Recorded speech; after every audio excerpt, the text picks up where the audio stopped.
Bunun resmini çektim ve videonun içinde paylaşacağım.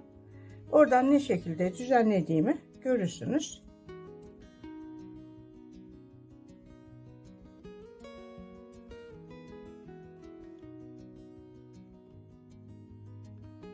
Şimdi dikime geçiyorum. Şunu dikerek işe başlıyorum.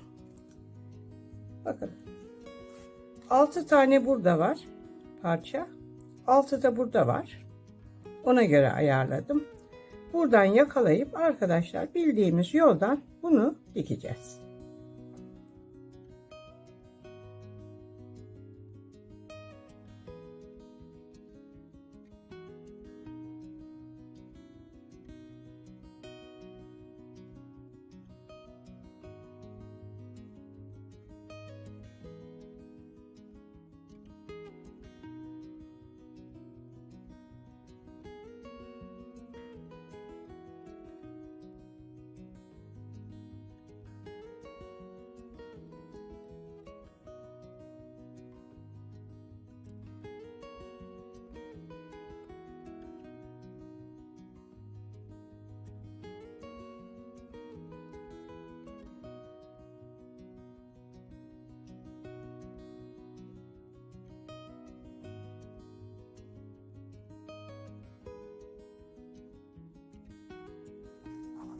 Bu ikisini diktim. Şimdi burayı böyle komple dikeceğim. Şuradan giriyorum. Bakın şuradan girdim. Şöyle döndüm. Buraya girersiniz. Buradan dönerek de gidersiniz. Hiç sorun olmaz. Önemli olan şu mesafenin tutması.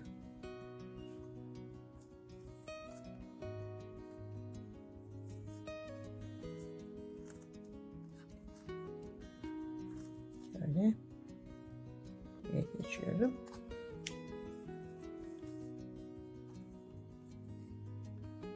Tekrar buradan şöyle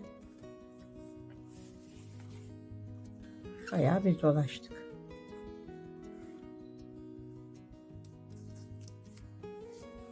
Gördünüz mü arkadaşlar? İkinciyi de tuttu, gayet de rahat tuttu. Şimdi buradan tekrar şuraya çıkıyorum.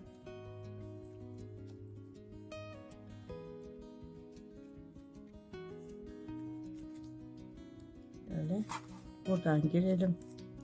Yine dolaşarak gidelim arkadaşlar. En iyisi o.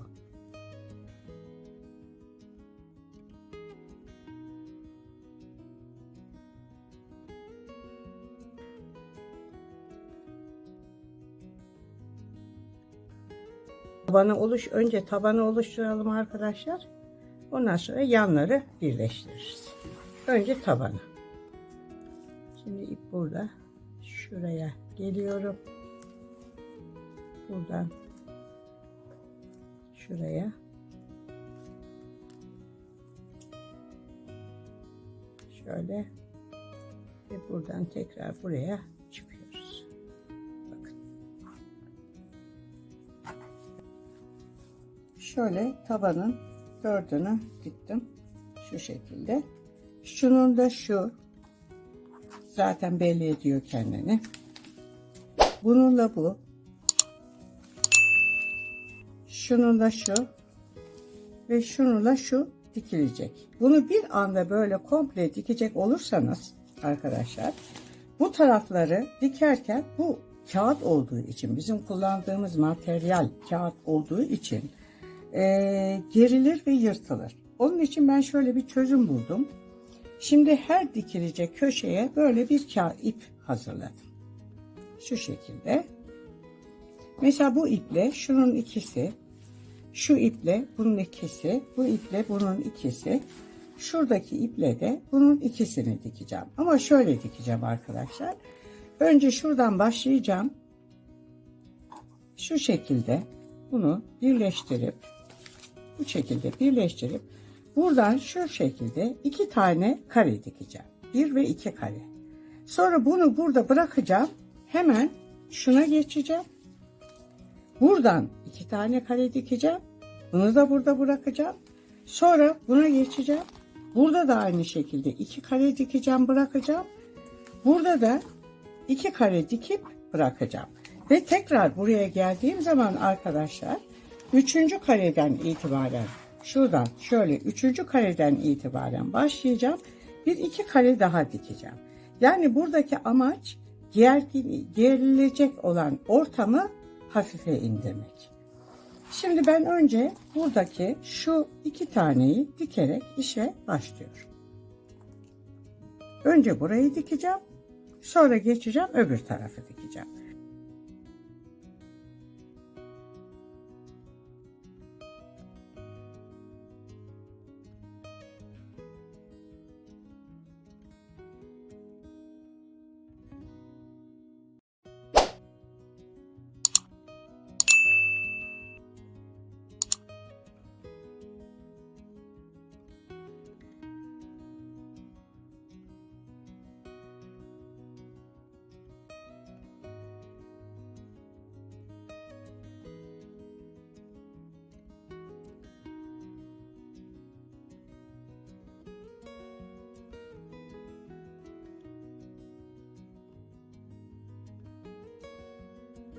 Bakın.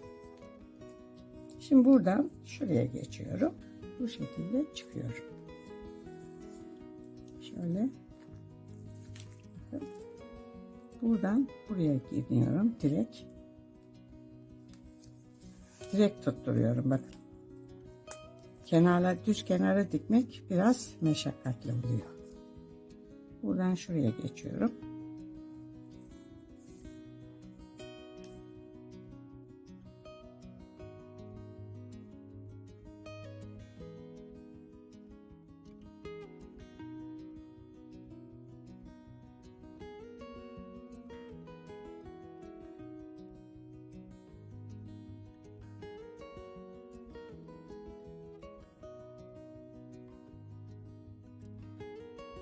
Böyle buradan aşağıya, burası sıkı tuttu, tamam mı arkadaşlar? Sıkı tuttu. Tekrar buradan buraya geçiyoruz.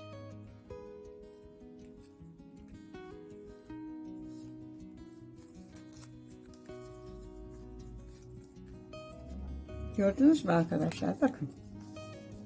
Şöyle 2 tanesi, şöyle 2 tanesi tuttu. Şimdi burada iğnemi bırakacağım. Arkadaşlar şuna geçeceğim.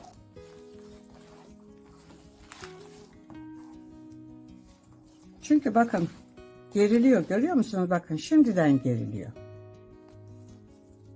Onun için bunu biraz zor dikilimi var bunun.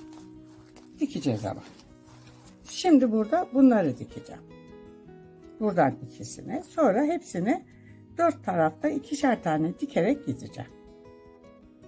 Arkadaşlar bakın 2'şer kare diktim.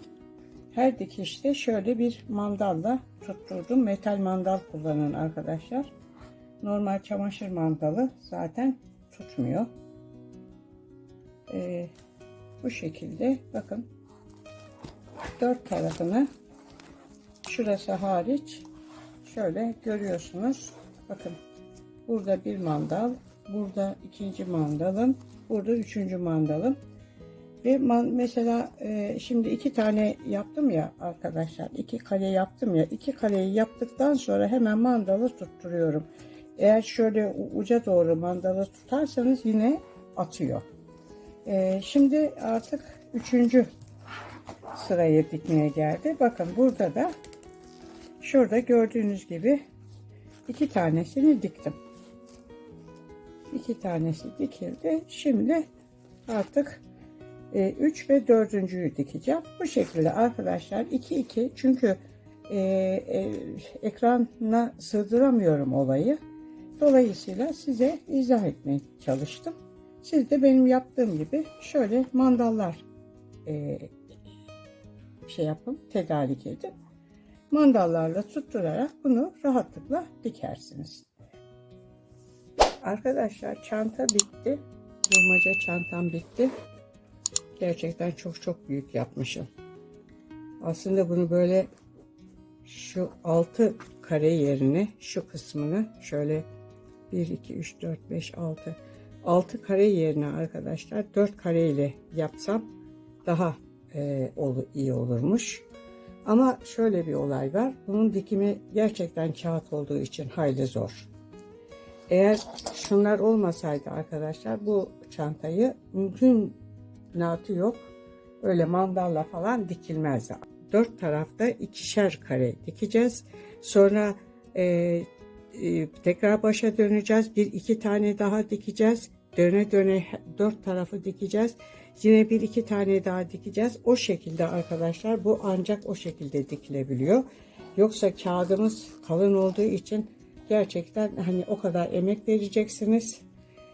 Ya şöyle bir mandal tedarik ettin kendinize. 3 tane tedarik etseniz şöyle 3 tane mandal işinizi görür. Başka türlü yapmanıza imkan yok. Evet arkadaşlar tam anlamıyla size burada gösteremiyorum ancak resmini paylaşacağım. Şu şekilde de elimde derilerim var. O derilerden de şöyle saplar uydurdum. Ayrıca bağlamak için de şuraya ben bir düğme diktim. Deriyle bunun şu kısmından bağlayacağım. Ancak arkadaşlar giriş resminde göreceksiniz. Bunun şeklinin ne olduğunu anlarsınız. Burada başka türlü göstermeme imkan ve ihtimal yok. O ekran çok küçük. Sığdıramadım arkadaşlar. Evet, bulmaca çanta ile ilgili videom burada sona erdi. Videomu beğenmeyi, kanalıma abone olmayı unutmazsanız mutlu olurum. Bundan sonraki videolarda görüşmek üzere. Hoşça kalın.